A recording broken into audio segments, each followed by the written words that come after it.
When is the last time that you were so thoroughly inspired or challenged that it removed all of your excuses and only left you with a singular thought? If this person can do it, so can I.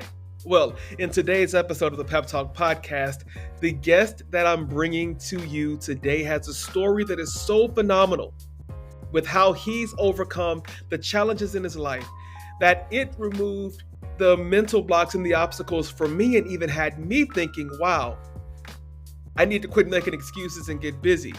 And I'm believing that it's going to do the same thing for you. Welcome to the Pep Talk Podcast. I'm your host, Coach Jay, a life coach in DFW, and the mission of this podcast is to cheer you on and to coach you up. But first, I have a question for you. Have you had your dose of pep today? No? Don't worry. I've got you. Let's go. Welcome to episode 8 of the Pep Talk Podcast. I am your host, Coach Jay, a life coach in DFW, and we come to you every Monday. So happy to be able to continue to do that because you know what we do here. We want to be your biggest cheerleader, but we also believe in you. And so we come to you on Monday with topics and encouragement that will hopefully get your week started on a good note. That's why we post on Mondays. We don't bemoan Mondays. We're excited about Mondays. We say thank God it's Monday because it's another week, another day, another opportunity for us to continue to elevate. And so it's with that purpose in mind that I'm so glad that you're with us today. If you're new to the podcast, please hit the subscribe button. If you're on YouTube watching, hit the notification so that you are aware of every post that we have coming out. You can catch up on the podcast. But listen, today's episode is special. The guest for today's episode is Fletcher Cleaves, otherwise known as the Wheelchair Nomad. And if you've never heard his story before, then you are in for a treat. I am so glad that he made time to appear on the podcast, and the conversation that we have, I think is a special one. And I think it's going to remove your excuses. And I think that you're going to see, as he's overcome the challenges in his life, I think that it's going to cause you to look honestly and soberly at maybe the ways that you've restrained yourself and held yourself back over the years. And so I think that this interview is going to be it's going to be a moment for some of you who are listening. It's going to be a moment where you can look back at your life and you can see that there are ways that you can push through the blocks that you are currently encountering, the obstacles that have kept you stuck for so long, because being stuck can often be a mindset issue. And we want to remove those blocks for you. We want to help you remove those blocks so that you can be free to elevate and become the you that you were created to be. As Fletcher's going to say in this episode, the sky is not the limit. And when he explains it, it's going to open your eyes. It's really going to open your eyes. But before we get to the episode, I want to keep encouraging you all to leave your ratings and reviews. It helps people to find the podcast. And I believe in the message and the mission of this podcast. And I hope that you do too. And I want you to share it. Share it with your friends. Share it with your family. If you're watching us via our YouTube channel, please hit the notification button, hit the subscribe button, and share it with your friends and with your family. Because again, I believe in what we're doing. I believe in you and in your capacity to be a hope dealer, right? And to be a dealer of pep to everybody that you come into contact with. This is not just a podcast. This is a way of life. So, with that being said, the next voice that you hear is going to be the interview between me and Fletcher Cleaves. And then I will be back at the end of the interview for some closing thoughts and to close out this episode. So I'll see you then. Enjoy, and I really do mean enjoy this interview. Be back later. Yo, what up, Pep Squad? Welcome back to this episode of the Pep Talk Podcast, where I am excited, I am overjoyed to have a guest on the pod today that I'm sure is going to set you on fire, is going to help you access, man, that hidden potential, that motivation that you might be lacking right now. So today's episode, I have Mr. Fletcher Cleaves, the Wheelchair Nomad. He is here with us to get us fired up, to get us pumped up. So Fletcher Cleaves, welcome to the Pep Talk Podcast. Why don't you introduce yourself and tell us your story, man? Thank you for having me. Thank you for having me. I'm glad to be here. But yeah, let's jump right into it. So my name is Fletcher Cleaves, as you mentioned, aka the wheelchair nomad, coming live and full in effect. Born and raised in Memphis, Tennessee. And I know that New Yorkers may say that if you can make it here, you can make it anywhere. But I truly believe that if you can make it in the M, you can make it anywhere. And I just that grit and grind mentality has been with me my entire life. So born and raised in Memphis, Tennessee, I was epitome of boys will be boys, right? I was wrestling, breaking windows, throwing dirt claws and all that fun stuff. Just boys will be boys. And my parents realized that, hey, we got to channel this energy into something more positive so Flesh can stay out of trouble. So they started putting me in organized sports. I started Hmm. playing basketball, baseball, ping pong, soccer. It don't matter what it was. I was involved with it just to make sure that year round I had something to do to stay out of trouble, right? And I fell in love with organized sports. It taught me so much about myself and different characteristics and different things, and team building and all those fun aspects. And when I got to about seventh or eighth grade, I fell in love with football. It was just a contact sport. It was just, oh, I just loved it, right? Yeah. And then ninth grade, I remember going to ninth grade and being 5'6", 130 pounds soaking wet or whatever the case may be. And people just always doubted me. They always wanted to put limitations on my life. They always want to tell me I was too small to play this or too little to do that. And what limitations they were projecting on me is basically the limitations they thought about themselves. Like, oh, I Hmm. can't do it, so Fletch must can't do it. And that was completely wrong. And I used that to fuel my fire, so to speak. And I fell in love with football. And about ninth or 10th grade, I kind of realized like I'm kind of better than everybody else. Like this is my thing, right? And I remember vividly going into varsity, my 11th grade year. My dad pulling me to the side and saying, "Hey, look here, son. If you get a full scholarship and I don't have to pay for school at all, we will get you a car for graduation." And Mm. that's all I need to hear. I was super excited. That's all I need to hear, baby. And I just started balling out. I had incentives now. I had different incentive to ball out. Of course, I wanted to win the game, but that little extra that I'm gonna get a car was always in the back of my head Oh yeah. when I was scoring those touchdowns, right?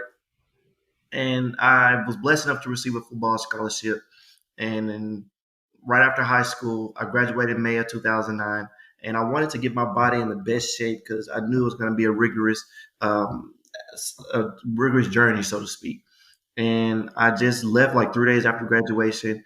I went to go work out with my summer team and all that fun stuff, and my personal trainer and my strength and conditioning coach to get my body right for the upcoming collegiate season. And it worked. I ended up gaining 25, 30 pounds before the season even started. I'm bigger, stronger, faster. I'm kind of feeling myself. I'm feeling good about myself. And I was blessed enough to be one of the true freshmen to play on the traveling squad, so to speak. And I made the team, and it just was fire in my eyes. Right, I was just all my hard work is paying off. All my hard work is exactly where I wanted to be, and I made it. I made it. I'm a true freshman playing in my collegiate team. I'm traveling Yeah. with the team. I'm like, super excited. And our first game was against Georgia State. It was, I want to say, mid September, but unfortunately, on September 10th, 2009, my roommate and I, Dane Mullins, were leaving Buffalo Wild Wings, watching the first NFL game of the season, the Hall of Fame game. It's kind of like a scrimmage, how it may go. And we go back to the dorm. On the way back to the dorm, there's this lady texting and driving, not paying attention. And she runs Dane and I off the road, and we flip into it. We hit a guardrail, flip into a ditch. And once we flipped into that ditch, the car flipped and caved the roof in. And when the roof caved in, it broke my neck in two places, and I was paralyzed and knocked unconscious immediately. Wow. That's a lot, man. You go from, being the stud freshman ready to take over the world, had a great summer gaining 20, 25 pounds of muscle in the summer. That's impressive, man. You were Mhm. putting in work. Oh yeah, we was working out twice a day, and that's literally all I had to do was 2 day workouts, and then I was taking the protein shakes and the creatine and all that fun stuff because school wasn't in yet. I was there. The only people were there was the voluntary football players, so that we were literally the only people on campus. So there was nothing to do but work out, learn football, and just eat and just go to the movies and eat and go and work out and eat and lift weights and eat, and it worked, man. And so you go from preparing to play a game in, Georgia State. I'm from Mississippi, so I know all about those schools down south. Mm-hmm. Football is religion, it's an institution. You know what I'm saying? Absolutely. Um, but in a matter of moments, you go from being excited for a game to your life changing forever. And I guess where I want to know is, you know, where did your mindset go? Because here you were, a freshman ready to take over the world. You had that dog mindset in you. And now that dream that you had of being, the star football player, not just collegiately, but you're probably thinking beyond that too. So in the immediate aftermath, where was your mindset? Kind of what were you thinking? At the time of the car crash, I was 18 years young, so I was blessed enough to grow up in a two-parent household. So I didn't have any real responsibilities. At that Mm-hmm. time of my life, the only three things I was worried about was school, football, girls. That's it, man. That was my in that order, right? And when it happened, I was immediately was like, am I going to be able to play football again? Am I going to get a girl again? Can I go back to school again? Yeah. Or what the case may be. And so it was kind of a shallow mindset, but yeah, because I was only 18 years young, I didn't think that I would like, oh, you're paralyzed, so the journey that's going to be ahead of me for the rest of my life of not being able to walk. And people think that being paralyzed, like the not walking part, is the hard part. That's the least of your worries. Like it's just so many other stuff that comes along with it, from Mm. like relying on someone to get you dressed, relying on someone to take your shower, having involuntary urination or something or anything that may happen. And, you 18, 19, you're so young. And, I'm going to be transparent. There was times where I did have an accident or did pee on myself, so to speak. And I remember crying like 19, being 19, 18. And like, I thought I'm like peeing myself like I'm 2 years old, Yeah. and it was a mental battle, man. But I chose to, like you said, have that dog in me and get over it and figure out what I need to do to become an independent individual. And here we are today. That's I don't even think inspiring is the right word. I think about so I have a son. My oldest son is 15. He'll be a sophomore this year, Mm-hmm. and he broke his collarbone last game of freshman year. Mm-hmm. Scored a touchdown after he broke his collarbone. And then during spring practice, he broke his collarbone again. And like he's shooting for varsity, and Mm-hmm. he's missed spring workouts, summer workouts, and we're kind of waiting to see if he gets cleared. And I'm like, man, so if this X-ray comes back and the doctor doesn't clear you, what's your mindset gonna be? And he was like, Dad, I don't know. I'll be disappointed. And I think you, because I have, some of his teammates listen to the podcast, and, a lot of athletes and young people listen to the pod. Um, for that young athlete who is kind of in there, they got the dog, they're working hard, but you never know like when that dream will be taken away from you. Absolutely. So if you could encourage any one of them right now, for no matter what sport it is, what would you tell them about how to pursue their athletes, with also with the balance of, preserving their bodies and thinking about what's ahead? What would you say to them? Number one, I would say I get it. Like I know it's hard, and you like, I'm gonna fight through it. I'm gonna work through this injury. I'm gonna tough it out. Like I understand, but understand that Father Time is undefeated. Your Hmm. body is going to fail you one point at some point in your life. But one thing that no matter how many bones you break, no matter what type of physical status you may be in, what's upstairs will never leave.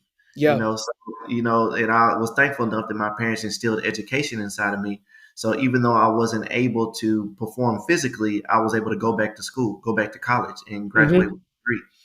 And so that's what I would tell them. Like, no matter you ain't gonna play forever. Like, no matter if it's baseball, golf, I don't care what it is. You ain't Ping gonna be able pong. to ping pong, marbles. You ain't gonna play forever. It's gonna be at some point where you ain't as fast as you thought you were. You can't jump as high as you thought you did. And think about when that day comes for whatever sport it may be, especially let's stick to football. You say your 15-year-old son plays football, I play football. The average person is done playing football by the age of 30. Yeah. That's even if you make it to the NFL. And but think about life expectancy. You talking about 75. What are you finna do for the next 45 years? Come on. Talk Yeah, to him.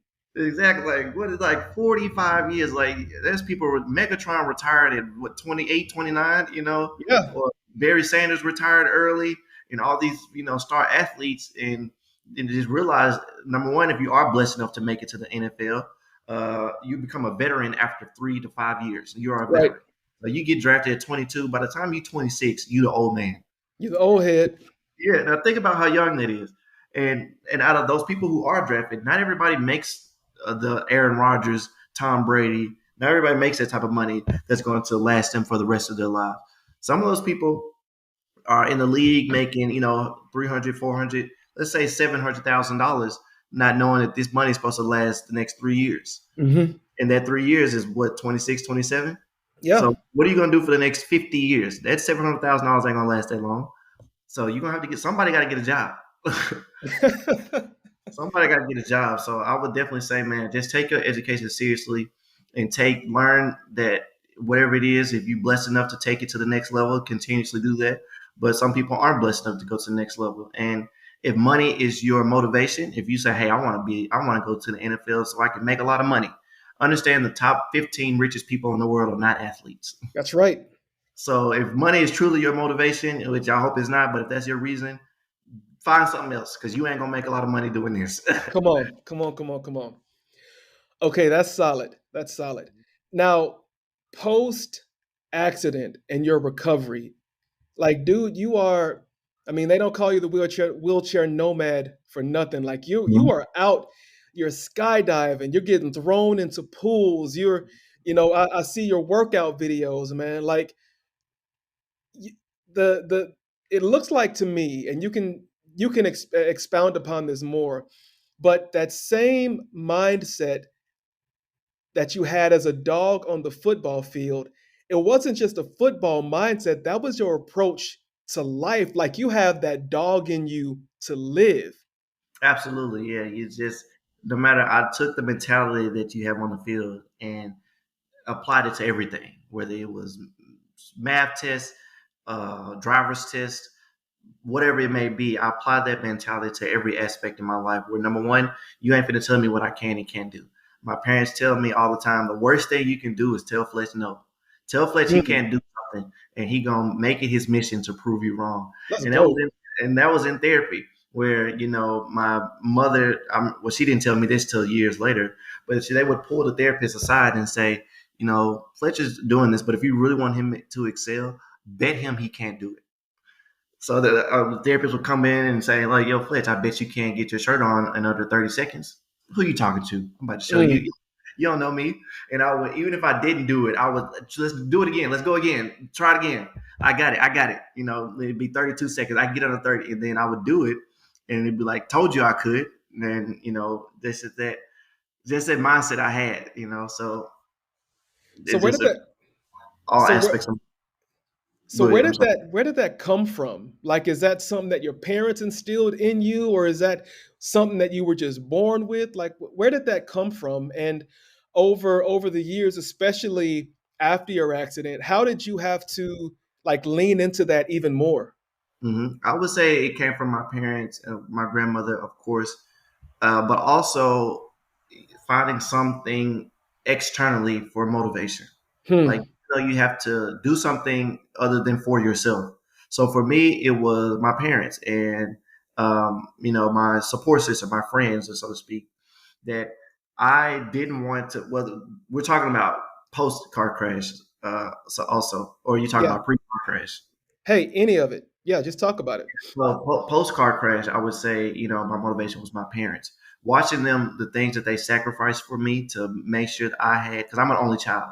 I'm an Hmm. only child, so their baby boy was paralyzed, so they sacrificed a hell of a lot to make sure that this wasn't the end of my journey. So I couldn't necessarily give up on myself. I couldn't give up for them. So that's where that came from. Post accident, pre accident, I just didn't like to be told I couldn't do something. I don't like, who's you to tell me I don't like that. Yeah. Yeah, but that's man, that's so necessary, man. And we psych ourselves out, because I'm a life coach, and when I work with clients, I tell them that our biggest enemy, our greatest enemy, is not the people on the outside or the things that we encounter on the outside of life. It's the stuff that we tell ourselves. Like, I might wake up in the morning, today is going to be a horrible day. Guess what? Hmm. It's gonna Boom. be a horrible day. Like, yeah, like boom. Or I might tell myself, yo, Jay, you'll never accomplish your dreams. Like, no matter what you do, then guess what? The things that we say, the things that we think, those become the things that shape our reality. And Hmm. so we cannot be our own worst enemy. Like, if nobody else is gonna believe in me, then it don't matter as long as I believe in me. And it seems like that's the way that you're living your life. Like, I'm sure after your accident, people were saying, like, these are things that you will never be able to do again. Hmm. But on a daily basis, you're defying all of those things. Talk about that, man. You're absolutely correct. You hit the nail on the head.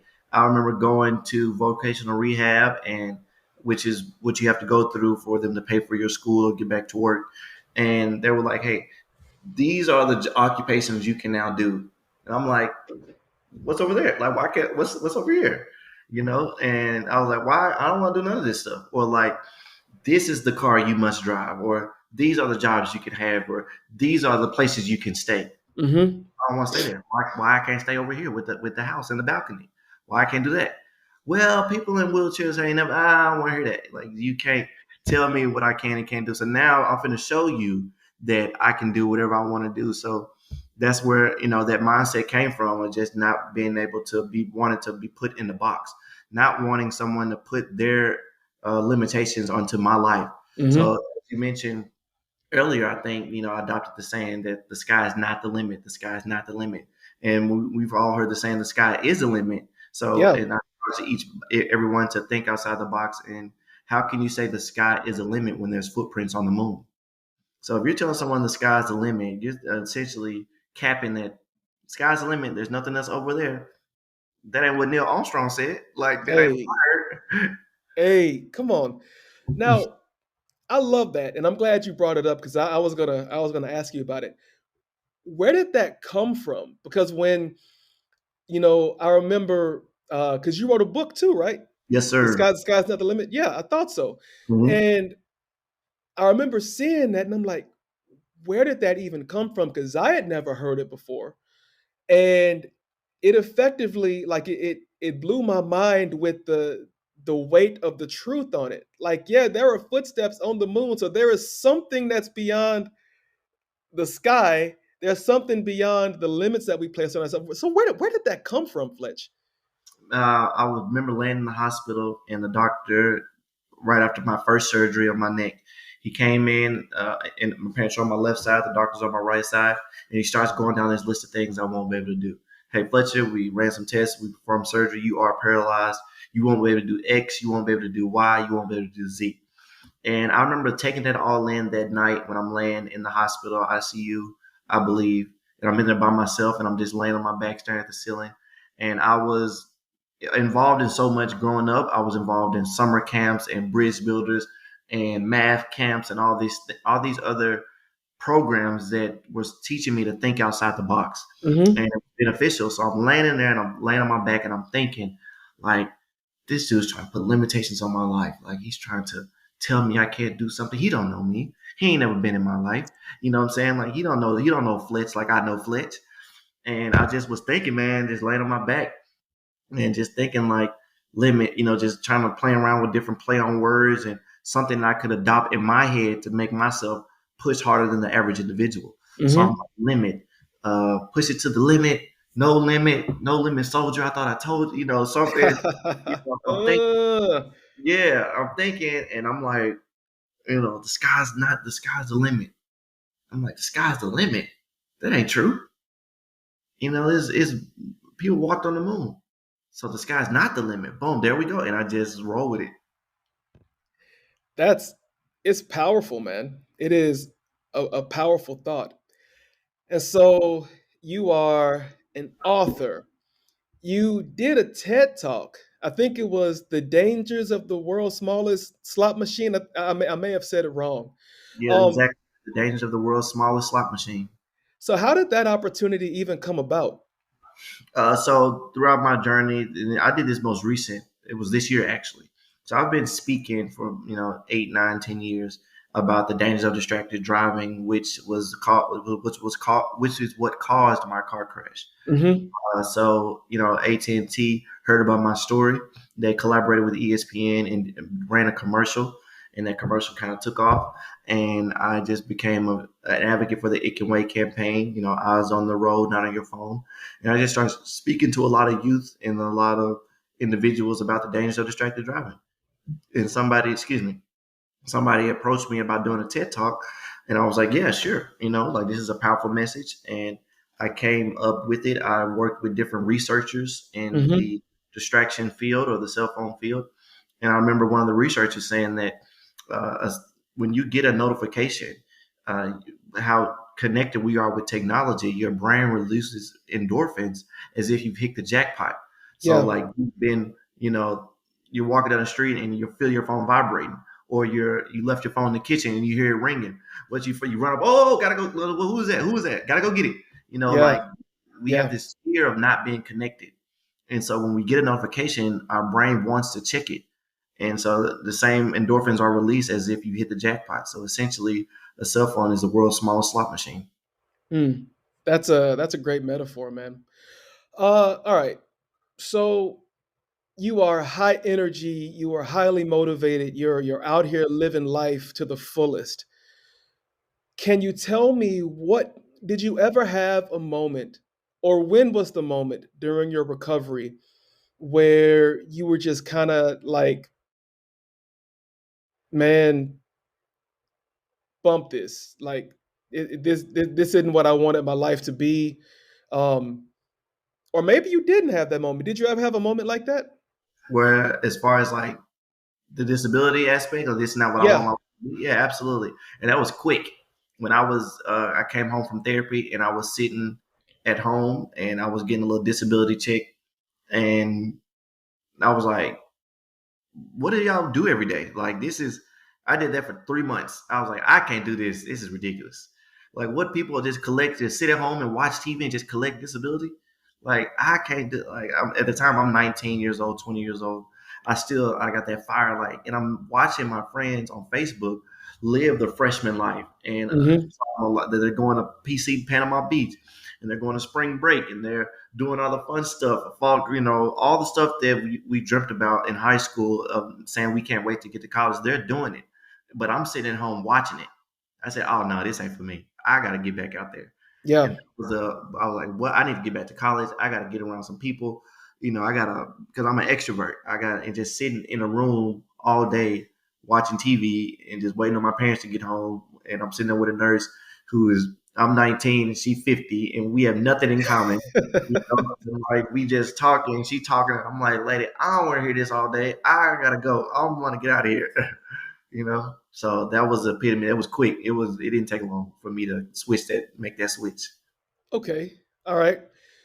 So what does it take then for somebody to make that switch? It seems you have the natural inclination, but I know it's not natural for everybody. Mhm. Um, so to the person out there who's listening, who they feel stuck in that, my life is never going to be anything more than what it is now kind of phase. Like people, I mean, people get stuck there. Uh, what does it take to come out of that mode of thinking? I think so we can come out of the mode when we don't have an option. So like for me, so to speak, like when you don't know what you're gonna do until you have no other option. So when I Okay. was faced with the adversity I was faced with, to me, I had no other option. Like it was Okay. either go back to school, because sitting at the house wasn't an option. So if somebody's out there dealing with something that if they feel stuck, I would say, understand this. I have been around the world. I've traveled to place and seen face to face. But one thing I've never seen is a cloud stay over one person's house for an extended amount of time. And what that means is that whatever it was raining, or you might be faced with a cloud right now, it too shall pass. There is sunshine at the end of the rainbow. So it's going to be over one day, and it's going to be your adversity is going to be over. But it doesn't mean give up now. Don't give up while you're still in the storm. Adversity happens to everybody, but it's not what happens to you that defines you. It's how you respond to it. How are you going to respond when you get laid off? How are you going to respond when you break your collarbone? How are you going to respond when you get a divorce or whatever the case may be? And you're going to respond in a positive manner, or what you're going to do. And my football coach used to tell us all the time: the man who says they can and the man who says they can't are both right. Which one will Mm-hmm. you be? Which Mm-hmm. one will you be? You said a whole bunch there, man. That's a lot to digest. But Pep Squad listeners, I hope that you are hearing this and that you're taking notes, because he's giving you the blueprint. I've got to go back to eliminate the options, because man, for too many of us, and I know you see it out there too, but for too many of us, quitting is an option. Failure is an option.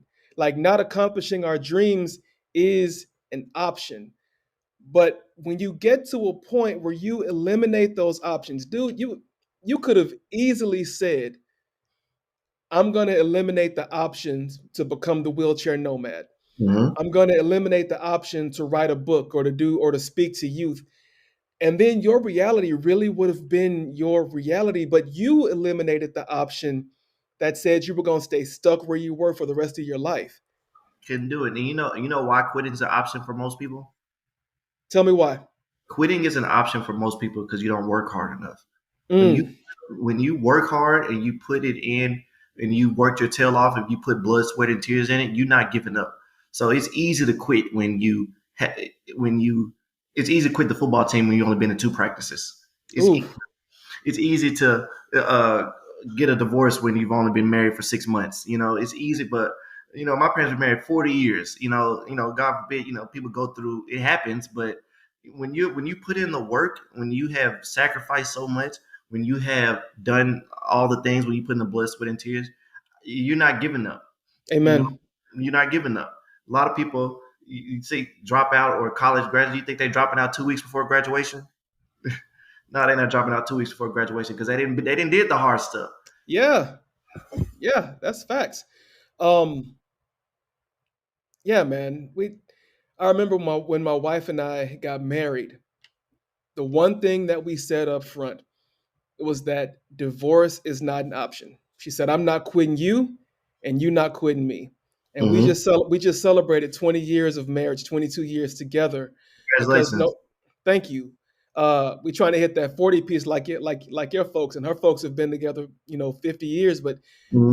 when you eliminate quitting as an option, it opens up so many more. It just opens up so much more in life. And so I'm glad you talked about that, and I'm glad that you are giving this to youth, because as a teacher, I see that so many youth come into school or come into life with this whole idea that quitting is cool, that quitting is an option. Like if I don't like this, I'm just going to, act a fool and get kicked out of class, or I'm just going to, I'm going to get kicked out of school and I'm going to hit the corners. Like quitting Mm-hmm. is literally an option for so many youth in this generation.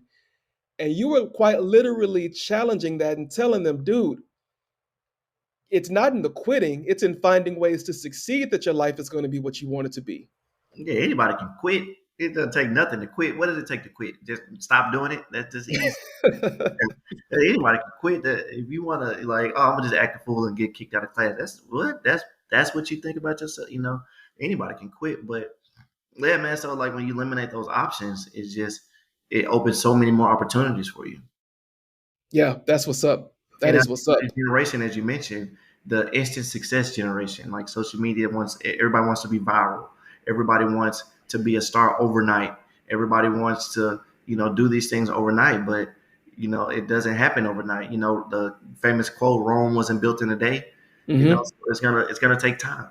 It's gonna take time. But like I said, quitting's the easy part. Yeah, yeah. We everybody wants to have a drive through life, get it how you want it in the shortest amount of time. Yeah, yeah, Hot yeah. mic. Yeah, hot pocket. There we go. There we go. You Yeah. were a college student. You had them hot pockets, man.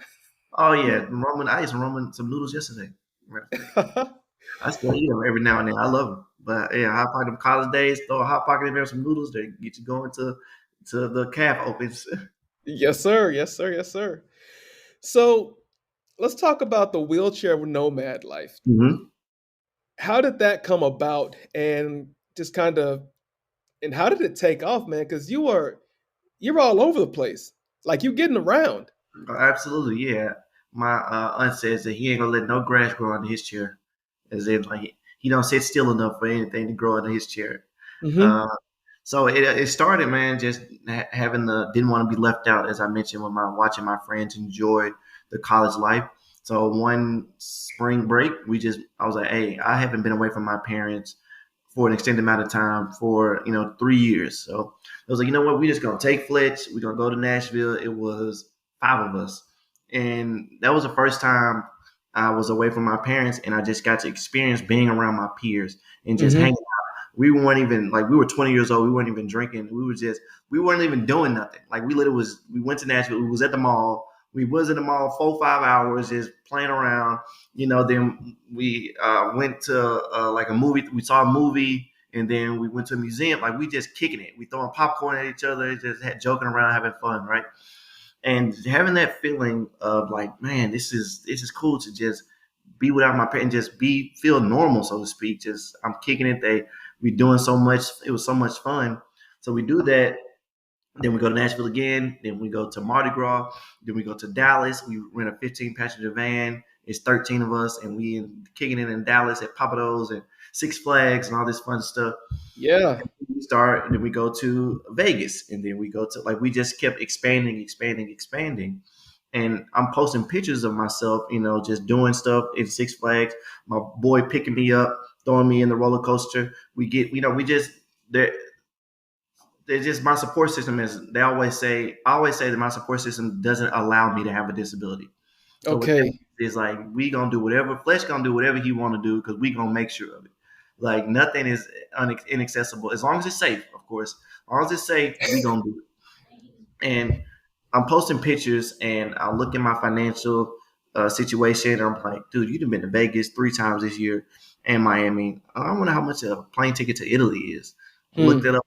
Like, not bad. So a couple of my friends was like, yeah, Flex, we can shoot to Italy. And then somebody was like, hey, Paris is only an hour plane ride from Italy, from Rome. Really? Book it. So we booked that. And then somebody was like, hey, London's only a 2 hour train ride from Paris. Come Really? on. Book it. So we booked that. And then my friends were like, all right, Flex, stop. Because we're going to be over here 2 months messing around with you. And and so I'm posting these pictures, and I'm doing these things, and I'm posting in these travel groups, and it's just me. I never meant to be an inspiration. I'm just as everybody else was doing, posting pictures of their vacation, posting Hmm. pictures of their friends, and I just happened to be in a wheelchair, and I was like, man, this dude's in Paris, this dude's in London, this dude's in Dubai, this dude's in all these places, and somebody was like, dude, you're like a nomad, and just me being the jokester I am, I'm like, yeah, I am. I'm like a wheelchair nomad. And I Boom. started posting, the wheelchair nomad and the DR coming up, the wheelchair nomad in Dubai, in Abu Dhabi, the wheelchair nomad. And I'll never forget, it was the Taste of Chicago. I've probably been posting the wheelchair nomad tag for about 2 years, just tagging along. Yeah. And my cousin and I, all my cousins, we go to a nightclub that night. We pull up to the front of the nightclub. They get my chair out. They pick me up, put me in my chair. We get situated, get my cologne on, everything. And a lady comes up and was like, "Excuse me, are you the wheelchair nomad?" I'm like, Hey. "How did you know that?" She was like, "I have seen so many of your posts. Can we please take a picture?" And that's when I knew it was a real thing. I was like, I got to keep doing it because people are watching. Incredible. What's been your favorite getaway spot? My favorite vacation, I have a couple for different reasons. Rome, the best food other than my grandmama I've ever had in my life. Rome, I don't know what they put in their food, but I think it's just because everything is so fresh and Hmm. like everything is just grown. We went. Somebody asked me, they was like, "Hey, when you go over there, go to a little grocery store, a little market, and ask for seedless grapes." I'm like, "Why?" They was like, "Just do it." So of course, when I get over there, I ask, uh, "Hey, can I have some seedless grapes?" And they were like, "What is that?" Like, what is seedless grapes? Because we're so used in America to everything being genetically formed, like we forget Right. that fruits have seeds in them. Yeah. Seedless watermelon. What is that? you know. So Rome would be for food and history. Just the Vatican and the history of Christianity. That was pretty dope. But Dubai probably like nightlife and that just it's a modern city built in the middle of the desert. So Right. everything is new, fresh. They got the fanciest everything. So that was Yeah. probably the coolest place I've been so far. And so what's on your I want to go bucket list? Like what's some places that you really want to hit? Yeah, so I really have a life goal to see all eight wonders of the world, and Hmm. I want to take a picture by each one of them and just put it and blow it up in a collage and just look at it and say, man, like I did it. I've seen two so far, so I got six more to go, and I'm just trying to knock those out one by one while still enjoying the domestic locations I've never been to as well. Like I've never been to San Antonio, I've never been to Portland, never been to Boston. So Hmm. trying to still accomplish all of those while having the lifelong goal of seeing all eight wonders of the world. That's crazy, man. It seems like your life has just expanded into exponential ways. Um, I don't even know if you ever imagined that all of this travel and all of this culture and history might have been in your future back when you were 18 years old, just worried about football and the girls, huh? No, I knew I wanted to because I was always my parents are always contest. Fletcher didn't like to be babied. He always wanted to be independent. They told me stories about you hold your child's hand when they cross the street, and I hated that. Like Yeah. I just never wanted to. I knew at 18 that I wanted to go venture out and explore the world. Like I didn't want. I want to move out. I want to move to a big city. I want to Hmm. experience that. But I didn't know it was going to be to this magnitude. That's awesome, man. The sky truly is not the limit. Absolutely. You said what you said, man.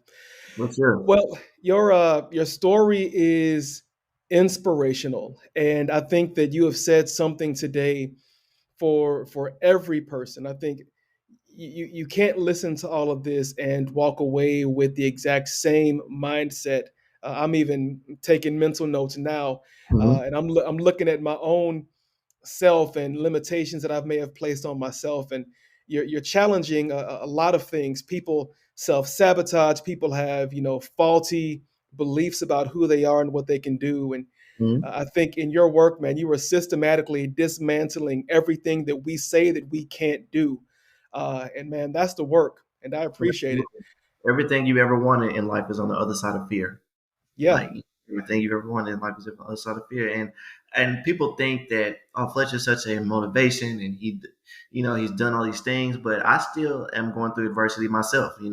It doesn't exempt me from being going through Hmm. adversity. So I'm still dealing with some personal things in my life that I'm trying to navigate towards or navigate through, so to speak. And it's not easy, but you just got to keep going and keep striving.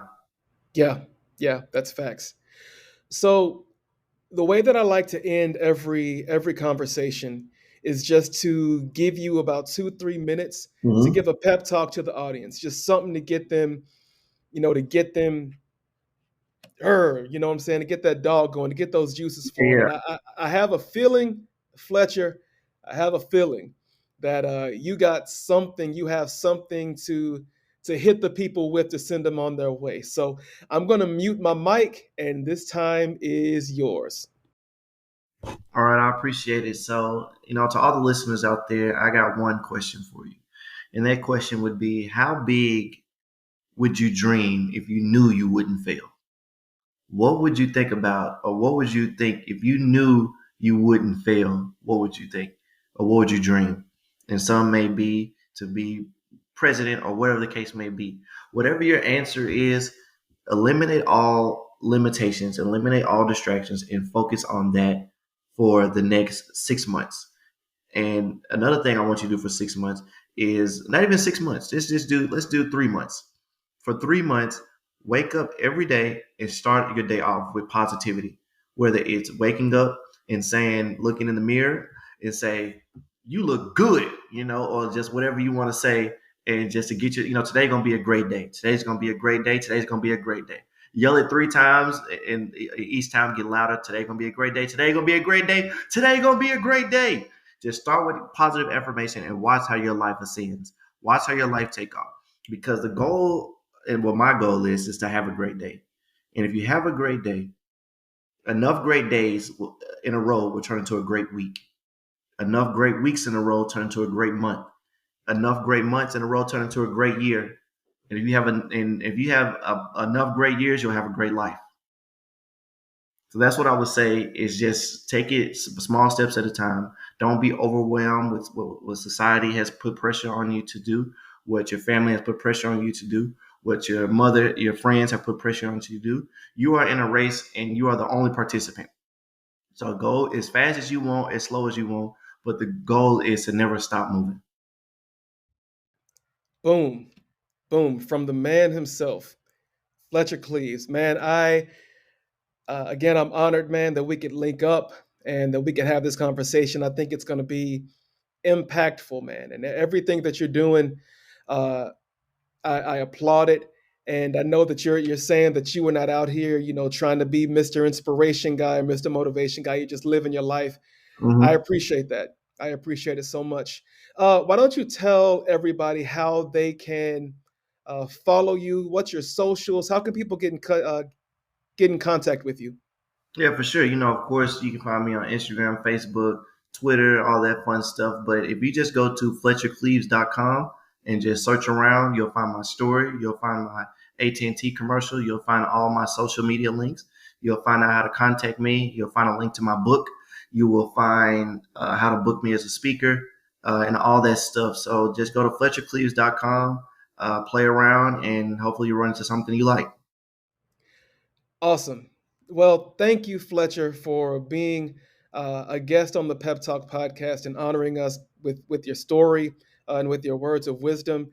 Pep Squad, we're going to take a quick break. And when we come back, I'm going to give some final thoughts and we'll close this episode out. This has been the Pep Talk podcast. I'm your boy, Coach Jay, and we will be right back. All right. So, if you're not trying to pick your job off of the floor, after that interview, I need you to go back and listen to it again. I don't have enough adjectives in my vocabulary to adequately explain just how he's like gasoline. He's like an accelerant. And one of the things that I love about what he had to say over the course of the interview, when I asked him, what would you say to people who feel like my life is never going to change or whatever? Because I hear that from people a lot, right? And what he basically said was when you don't have any other options, then you don't have a choice. I, I think for way too many of us, we have other options, right? Um, I can afford to go another day feeling sorry for myself because there's always tomorrow. I can, afford to put off chasing my dream because at least I'm lucky to have a job.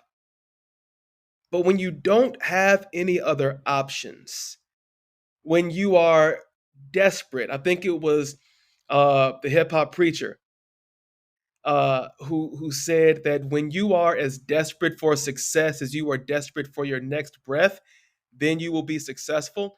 It's kind of one of those things where when your only option is to be successful, when your only option is to change your life for the better, when your only option is to go after your dream and get it, not just go after it, but bring it back in hand. When that's your only option, then making the changes that you need to make become that much easier. Changing your mind becomes that much easier because that's all you have. Y'all, we make options for everything. If this doesn't work out, then I can go do this. If that doesn't work out, then I can go do that. But when you don't have options, you put yourself in a position, you force yourself into a position where you got to make this work. This is all that you have. And Fletcher's life since his accident, his singular focus, not having another option. I mean, honestly, he did have another option.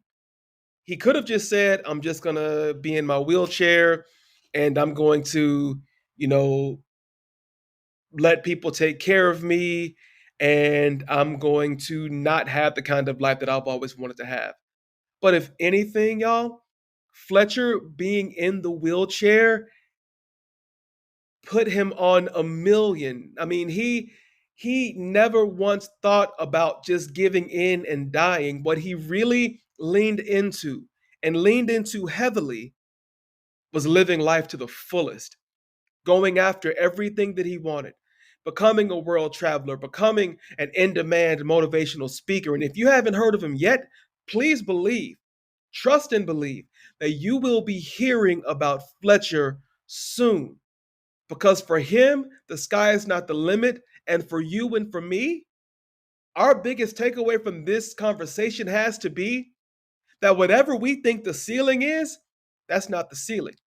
There's always something above it, something more that we can be pushing for, something deeper that we can be pressing for, more work that we can be doing to elevate. There's always a next level. And as long as we are motivated and as long as we eliminate every option that would give us the comfort of not continuing to push upward, then we will get where it is we desire to get. And so I challenge you,